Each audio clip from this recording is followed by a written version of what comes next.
Ladies and gentlemen, welcome back to the Indie Zone. My name is Kathy. It has been almost 6 months since the very high-profile case of Idaho versus Kohberger was closed. The criminal prosecution of it, that is. After the case was closed, Judge Hippler announced a process by which he would go from the end of the case on backwards and look at a certain number of documents, make a decision if they should continue to be sealed from public disclosure or unsealed with or without redactions to the public. The process included providing both sides who were responsible for the sealing of so many things in this case, because they were the ones, the state and the defense, and sometimes by stipulation, meaning they went to the court together, asking for order after order after order, sealing evidence and many other things. In covering this case, I cannot think of a single time when any judge denied any motion to seal anything. The process was that each side would be given a period of time, typically 2 weeks, to present their objections or non-objections to the unsealing of documents. In the first court order that went out, it was for the months of July and June. The second court order that went out were for the months of April and May, both 2025. But for a few documents from that 4-month period, April, May, June, and July, this case is still largely under seal. Nothing from December 29th, 2022 through March 31st, 2025 that was filed under seal has been unsealed. Tomorrow, Monday, is January 12th, 2026. It will soon be 3 months to the day that Judge Hippler rendered his third court order asking the parties for their objections or non-objections to the unsealing of documents from January, February, and March.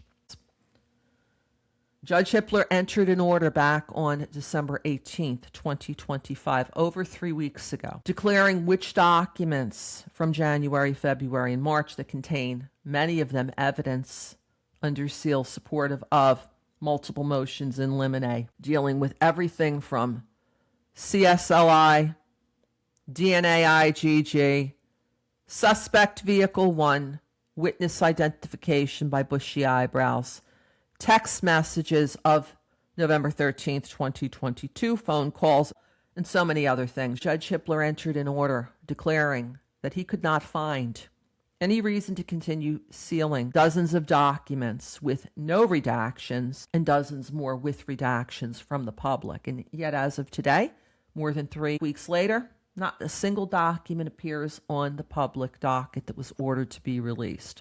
What did happen is on December 30th, certain documents consistent with the court's order from the end of March 2025 were filed directly on the court docket.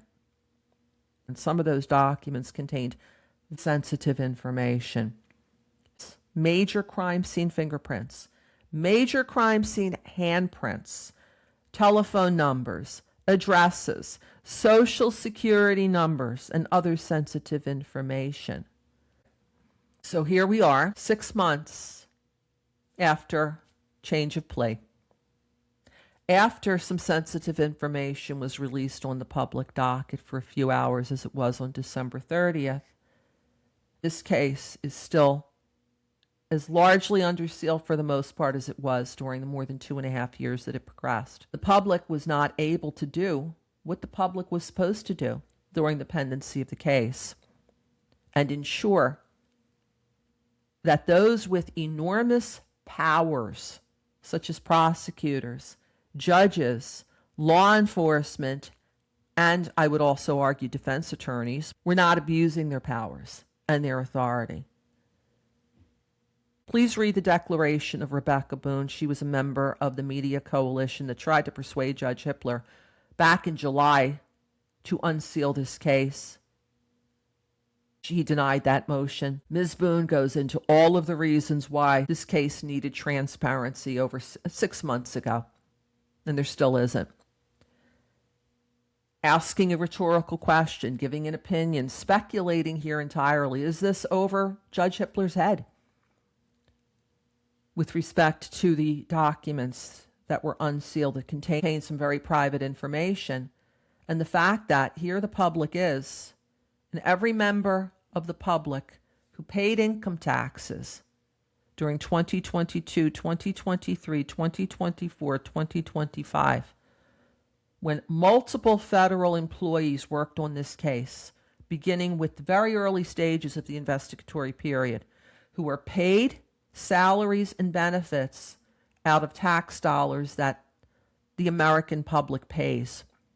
American public doesn't know what they paid for at this time. Is it time for Judge Stephen J. Hippler to withdraw from this case?